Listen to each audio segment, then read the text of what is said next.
Hey everyone, quick thing before we dive in. I was looking at my analytics and it turns out most of the people watching aren't actually subscribed. See this? Way more views than subscribers.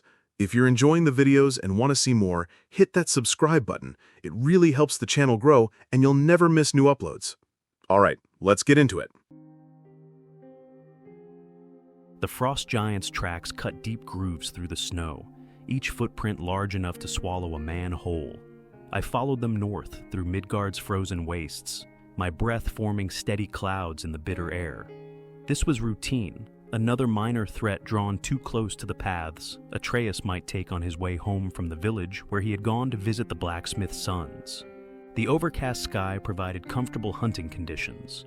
Gray clouds diffused the winter sun into a manageable pale light that cast no harsh shadows across the pristine snow. My eyes, accustomed to the deep forests and shadowed valleys of our realm, appreciated the gentle illumination. I could track clearly without the painful glare that bright sunlight often brought. The giant was young, perhaps 12 feet tall, large enough to crush a human, but small enough that I could end this quickly.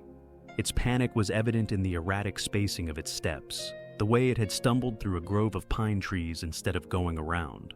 Frightened prey made mistakes. This one had made its final mistake by venturing too close to inhabited areas. I am methodical in my protection of this realm. Every threat that draws near our home gets cataloged, tracked, eliminated. Atreus thinks I am overly cautious, but he does not understand the weight of responsibility that comes with keeping someone safe. I have failed to protect those I love before. I will not fail again. The tracks led toward a ridge of ice-covered stone that jutted from the earth like the spine of some buried leviathan. Ancient ice formations clung to the rock face, creating a network of crystalline caves and tunnels. The frost giant had taken shelter inside. I could hear its labored breathing echoing from within the frozen depths. I drew my axe and approached the cave mouth. The ice here was strange, older than the winter snow. It had a prismatic quality that made light behave oddly, refracting and bending in ways that created rainbow patterns along the walls. The formations were beautiful in their way, like frozen aurora trapped in crystal. The temperature dropped noticeably as I stepped inside, my breath now forming thick clouds that obscured my vision momentarily.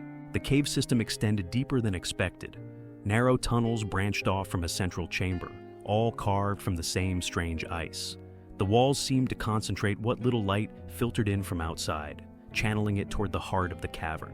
I noted the unusual geology, but dismissed it as merely another curiosity of this realm. Midgard held many wonders that defied easy explanation. The frost giant waited in the central chamber, cornered and desperate. It clutched a crude club made from a tree trunk, frost coating the makeshift weapon. Its breath came in ragged gasps, and its small eyes darted around the chamber, looking for escape routes that did not exist. "You should not have come so close to inhabited lands," I said, raising my axe. The giant's only response was a roar of defiance as it charged. The battle was brief but violent. The giant swung its club with desperate strength, but desperation makes fighters reckless. I sidestepped the clumsy attack and buried my axe deep in its chest. It staggered backward, dark blood steaming in the frigid air, and crashed into the largest ice formation at the chamber's center. The impact shattered the ancient crystal structure, and something impossible happened. Light exploded from within the ice, not the gentle illumination I was accustomed to, but pure, concentrated radiance that had been trapped within the crystalline matrix for millennia. This was not magic, but something more primal, solar energy from ages past, focused and condensed by the unique properties of the ice until it became a weapon of pure luminance. The burst hit me directly in the face with the force of staring into the heart of the sun. Pain seared through my skull as every nerve in my optic system fired at once. I staggered backward, my vision filled with white-hot fire, but after a moment the intensity faded and I could see again. The chamber looked normal, the shattered ice now dark and ordinary. I could still see. The pain was intense but temporary. I had experienced flash blindness before in battle. My eyes watered heavily and everything appeared slightly too bright, but my vision remained clear. I retrieved my axe from the giant's corpse and made my way back toward the cave mouth, certain that the discomfort would pass. Emerging from the cave, I immediately realized something was wrong. The overcast daylight that had been comfortable during my approach now felt harsh and invasive. I found myself squinting against illumination that should have been perfectly manageable. My eyes streamed with tears, and a dull ache had begun building behind my temples. The journey home became increasingly uncomfortable. Each step took me through snow that reflected the pale winter light directly into my eyes. What should have been a routine trek became an exercise in endurance as I was forced to shield my face with my hand and navigate partially by memory. By the time I reached familiar territory, even the shadows seemed too bright. When I finally arrived home, the warm glow of candlelight streaming from our windows hit me like a physical blow. I stopped at the threshold, unable to enter. The gentle illumination that usually welcomed me after long hunts now felt like staring directly into forge fires. I stood in the doorway, hand raised to block the light, trying to understand what was happening to me. Atreus called out a greeting from inside, but I could not respond. The candlelight was so intense it made my head pound and my stomach turn. This was not temporary flash blindness. This was something far more serious. The ancient light trapped in that ice had done something to my eyes, changed them in a way that made even the gentlest illumination a source of agony. I retreated to the darkest corner of our home and tried to process what this meant. My effectiveness as a warrior depended on precise vision. Atreus needed protection that I might no longer be able to provide. Every light source in our world, from torches to campfires to the sun itself, had apparently become my enemy. The weight of this realization settled over me like a burial shroud. I am Kratos, god of war, protector of this realm and its people. But what kind of protector could I be if I could no longer bear to look upon the world I was sworn to defend? Dawn brought confirmation of my worst fears. The first pale rays of morning light streaming through our windows struck me like physical blows, sending sharp spears of pain directly into my brain. I stumbled from my bed and retreated to the darkest corner of the house, pressing my back against the stone wall and covering my eyes with my hands. But even through my closed eyelids, the light penetrated. My visual system had become so hypersensitive that the thin skin of my eyelids provided no meaningful protection. The gentle morning illumination that should barely register now felt like staring into the heart of Baldur's light magic. Every photon seemed to scorch my optic nerves. Atreus found me there an hour later, hunched in the shadows like some cave-dwelling creature. His concern was immediate and obvious, but I struggled to explain what was happening. How could I tell him that the very light of day had become my tormentor? "Father, your eyes," he said, and I knew he could see the changes. In the dim light, I caught my reflection in the blade of my axe. My eyes were bloodshot and inflamed, tears streaming constantly despite my attempts to control them. The pupils had contracted to pinpoints and seemed unable to dilate properly, giving me a permanently startled appearance. I attempted to function normally, but every movement brought fresh agony. The reflected sunlight off snow visible through our windows created bright patches on the floor that I had to navigate around like obstacles. Even the embers of our dying fire sent painful flashes across my vision when I tried to approach. "It will pass," I told Atreus, though I was beginning to doubt this myself. "Continue with your studies. I merely need rest." But rest brought no relief. As the day progressed, my condition worsened. The hypersensitivity seemed to be increasing rather than fading. Moonlight streaming through the windows that night was uncomfortable. The stars, which I had never noticed as sources of illumination, now created a faint background ache in my skull. I began experimenting with coverings, strips of leather wrapped around my eyes, cloth torn from old garments, anything that might filter the light to manageable levels. But everything that blocked enough light to ease the pain also left me functionally blind.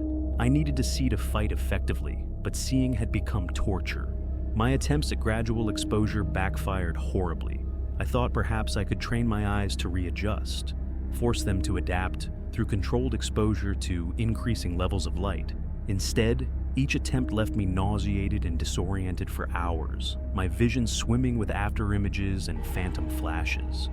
The physical manifestations continued to worsen. My eyes remained constantly inflamed, the skin around them becoming tender and raw from continuous tearing. The hypersensitivity was absolute. Even the dimmest candlelight felt like standing before an open furnace. 3 days after the incident, I realized the terrible truth. I could barely function at all. The pain was so constant and overwhelming that I could not think clearly, could not plan, could barely move without triggering fresh waves of agony. This was not enhanced vision. This was blindness of a different kind, where seeing itself had become impossible to bear. Word reached me on the 4th day that changed everything. A messenger arrived with reports of hostile Draugr forces massing in the eastern valleys. They were moving toward Folkvanger, where Atreus was visiting the blacksmith's sons. The creatures were too numerous and organized for the village defenders to handle, and there was no time to organize a proper response from other settlements. Only I possessed the strength and skill necessary to break their formation before they reached populated areas. But the battleground was an open plain under the midday sun, the absolute worst possible scenario for my condition. I would have to choose between my agony and innocent lives, between my personal torment and my duty as a protector. Standing at the threshold of our home, staring out at the snow-covered landscape that now appeared blindingly bright, even in the diffuse light of an overcast day, I understood that I had reached a point of no return. I could not hide from this problem indefinitely. Either I found a way to fight despite the pain, or I failed in my most fundamental responsibility. I began preparing for battle, wrapping thick strips of leather around my eyes and head, creating a blindfold that would block most light. The coverings left me nearly sightless, able to see only vague shapes through the layers of treated leather, but it was the only way I could even contemplate stepping into daylight. As I tested the arrangement, I knew it would not be enough for effective combat. I would be fighting nearly blind, relying on sound and instinct against organized enemies. But there was no other choice. Atreus was in that village, along with people who had welcomed him and treated him kindly. I would endure any amount of personal torment to ensure their safety. The sun was reaching its zenith as I departed for the eastern valleys. Through my thick coverings, I could still feel its terrible radiance, muted but present. Each step toward the battlefield took me deeper into a realm of light that had become my personal hell. The battle ahead would test every limit of my endurance, but I was Kratos. I had faced gods and monsters, death and resurrection. I would find a way to fight in a world that had become too bright to bear.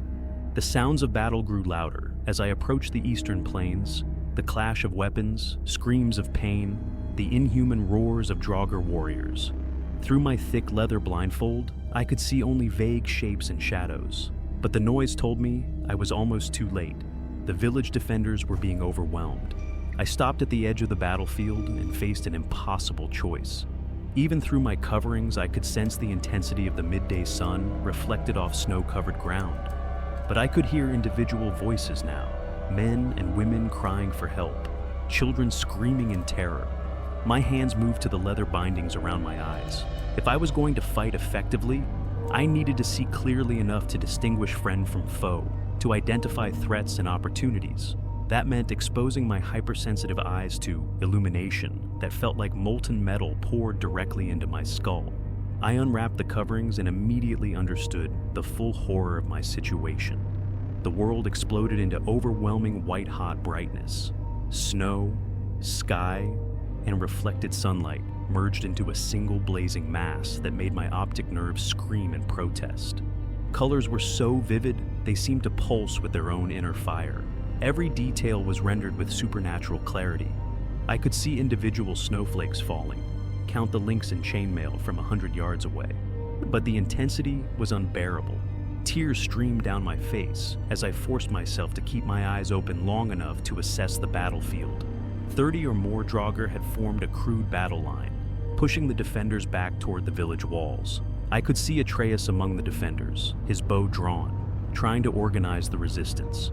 He was alive, but the situation was desperate. Moving into the battle, I kept my eyes closed most of the time, relying on sound to track enemy positions. The distinctive clanking of Draugr armor was easy to identify. Their heavy breathing, the scrape of weapons against shields, footsteps in snow, all of this created a sonic map I could follow. When I needed to see, I opened my eyes in brief, controlled bursts. The pain was instant and overwhelming, but for those few seconds I could identify targets and threats with incredible precision. My enhanced vision allowed me to see things others might miss. The gap in armor, the telegraphed attack, the perfect angle for a killing blow. The first Draugr I encountered never saw me coming. I approached from behind using sound alone, struck with my axe, and moved on before the others could react.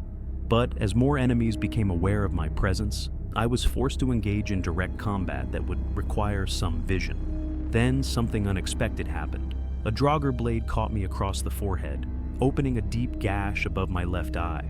The wound was not serious, but it bled heavily, as head wounds do. Blood began streaming down into my eye, and I braced for the additional discomfort. Instead, I felt relief. The blood coating my eye created a dark filter, reducing the intensity of the light reaching it. The red curtain turned the unbearable brightness into something merely agonizing, painful but manageable. I could see shapes more clearly, distinguish movement, identify threats. I adjusted my blindfold to cover only my right eye completely, leaving my left eye exposed but protected by the streaming blood from the cut above it. The arrangement was crude and temporary, but it worked. I could fight now, could see well enough to be effective, though every moment still brought waves of pain. The battle became a desperate struggle of endurance. I struck at enemies I could barely distinguish, using the blood-filtered vision in my left eye to guide my attacks, while the pain threatened to overwhelm my senses. When the blood flow began to slow, I deliberately reopened the wound with my thumb, ensuring the protective curtain remained in place. My technique was crude and horrifying, but effective. The defenders, seeing this bloodied warrior fighting nearly blind but with savage precision, found renewed courage. The Draugr, faced with an opponent who seemed impervious to pain and impossible to stop, began to falter. The largest Draugr, their apparent leader, required my full attention. It wielded a massive two-handed sword and had already cut down several defenders. To defeat it, I would need to maintain extended visual contact through my blood-soaked eye, timing my attacks while enduring sustained exposure to the blazing daylight. I positioned myself with the sun at my back, forcing the creature to look into the light while I faced away from it. Even this small advantage felt like mercy. The reflected light from the snow was still agonizing, but at least I wasn't staring directly into the solar source. The exchange was brutal. Every movement sent fresh spikes of agony through my skull, but I held my focus through sheer determination. The creature's dark armor created sharp contrasts against the bright snow that felt like knives in my brain. But I could see its patterns, the slight lean before it swung, the momentary imbalance after each attack. When the moment came for the killing blow, I channeled every ounce of my remaining strength into a single, precise strike. My axe found the gap in its armor, just as my vision began to completely white out from sensory overload. The creature fell, and I staggered backward, temporarily overwhelmed by exhaustion and pain. The battlefield fell silent, except for the moans of the wounded and the whispered prayers of survivors. I had arrived just in time. The Draugr formation was broken, their leader dead, the remaining creatures fleeing back toward whatever dark realm had spawned them. But as I knelt in the blood-stained snow, unable to see anything but blazing white light, I wondered if victory had come at too high a price. My enhanced vision had allowed me to fight with unprecedented precision, but the cost and suffering was almost unbearable. As the sun began its descent toward the horizon, I gradually felt the crushing brightness begin to ease. My vision slowly returned, first as vague shapes and shadows, then with increasing clarity as the harsh midday illumination faded to more tolerable levels. I had won this battle, but I had also learned the true nature of my condition. Bright light would always be torture, but I could endure that torture when lives depended on it. Hours passed before my vision cleared enough to assess the aftermath properly. As the sun descended toward the western horizon, the crushing brightness gradually faded to levels I could tolerate without constant tears. The golden light of late afternoon was still uncomfortable, but manageable, a vast improvement over the white-hot agony of midday. I found Atreus tending to wounded defenders near the village walls. His relief at seeing me was obvious, though he tried to hide his concern about my bloodied face and swollen eyes. The cuts I had inflicted on myself were still seeping, creating dark tracks down my cheeks, but they had served their purpose. "Father, your eyes, what happened to them?" he asked as he approached. "An injury from the battle," I said, which was partially true. "It looks worse than it is." But Atreus was too perceptive to accept that simple explanation. He had seen me fight through grievous wounds before without showing such obvious distress. The way I kept my head tilted down, avoiding direct light, the careful positioning to keep bright surfaces out of my field of view. He noticed these adaptations immediately. The journey back was agony.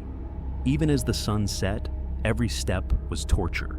By the time we reached our home and I could retreat into blessed darkness, I was shaking with exhaustion and pain. That night, as I sat in the darkest corner of our home with cold compresses over my eyes, I reflected on what my life had become. I had won the battle, but only through desperate measures that could not be sustained. How many more times could I blind myself and fight through such overwhelming pain? How long before my luck ran out and the disability cost lives instead of saving them? The weight of permanent blindness, or something worse than blindness, a state where seeing itself was torture, settled over me. This was my future, darkness and shadows, unable to look upon my sun in daylight, unable to perform the most basic tasks that required normal vision. I had survived worse. I had endured the loss of everything I loved, been killed and resurrected, faced gods and monsters beyond counting. But this felt different. This was not a battle to win or an enemy to defeat. This was simply who I was now. Atreus did his best to help, changing the compresses, speaking quietly about the gratitude of the villagers, trying to lift my spirits. But we both knew the truth. Something fundamental had broken in that ice cave, and I would have to learn to live with the consequences. Eventually, exhaustion claimed me, and I slept, my eyes still burning beneath their coverings.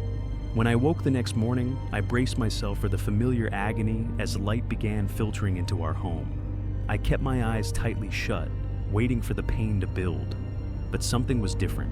The light pressing against my closed eyelids felt uncomfortable, but not unbearable. The searing intensity that had made even closed eyes useless had diminished to something merely unpleasant. Cautiously, I opened my eyes in the darkest corner of the room. The pain was still there, but muted. The candlelight that had felt like forge fires now registered as simply too bright, uncomfortable, and requiring me to squint, but no longer agonizing beyond endurance. "Atreus!" I called out, my voice rough with sleep and caution. He appeared quickly, concern evident on his face. "Father, how do you feel?" "Different," I said carefully, not wanting to give false hope. "The light is still too bright, but less than before. Fetch me water and food. I want to test something." Over the following hours, I conducted careful experiments, gradually exposing myself to increasing levels of light. Each time, the discomfort was less than I expected. The hypersensitivity was still present. I still had to squint against ordinary daylight and avoid direct sunlight. But the absolute agony had receded. The next day brought further improvement, and the day after that. My eyes remained sensitive, requiring me to be careful about bright light and to avoid prolonged exposure to direct sunlight. But the crippling disability was fading. By the end of the week, I could function almost normally during overcast days, though sunny conditions still required caution and caused discomfort. My eyes would likely always remain more sensitive than they once were, but the terrible curse had lifted. "What changed?" Atreus asked one evening as we sat by our fire, my eyes tolerating the firelight with only minor discomfort. "I do not know," I admitted. "Perhaps whatever the ancient light did to my eyes was temporary. Perhaps my body needed time to heal, or perhaps the damage was never as permanent as I feared. But I suspected the truth was simpler. I had been fortunate.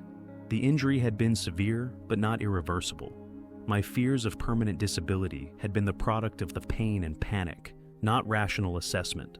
Whatever the reason, I had been given back what I thought I had lost. 3 weeks after the incident, when my eyes had fully recovered their normal function, I returned to the ice cave alone. The entrance stood as before, the prismatic ice formation still visible within. I studied the structure carefully, understanding now the danger it represented. That concentrated ancient light could have easily killed me or left me with injuries far worse than temporary sensitivity. It could not be allowed to remain as a potential weapon for others to discover. Using my axe and controlled applications of fire, I brought down the cave entrance. The ice formations within shattered under falling rock, releasing their stored light in harmless flashes that I observed from a safe distance with my eyes properly shielded. It took most of the day, but by sunset the cave was thoroughly sealed. No one else would stumble upon that ancient trap, and no enemy would be able to weaponize what it contained. As I made my way home through the gathering darkness, I reflected on what I had learned. The experience had taught me about vulnerability and limitation, about fighting through pain and disability, about the terror of losing a fundamental ability. Those lessons would remain valuable, even though the disability itself had not. When I arrived home, Atreus was preparing the evening meal. He looked up as I entered, and I saw the relief in his eyes that I could meet his gaze without flinching from the firelight. "The cave?" he asked. "Sealed. No one else will suffer what I did." He nodded, accepting this without further question. We ate in comfortable silence, and afterward I stepped outside to look at the stars without pain or difficulty. The glare had tested me severely, but I had endured. The memory of those terrible days would remain, a reminder that even gods could be brought low by unexpected afflictions. But I had also learned that endurance and adaptation could overcome even the most overwhelming disabilities. And perhaps most importantly, I had learned that Atreus would stand beside me regardless of my condition, offering help without judgment and support without question. That knowledge was worth more than any victory in battle. The stars shone bright and clear in the winter sky, and for the first time in weeks, I could appreciate their beauty without pain.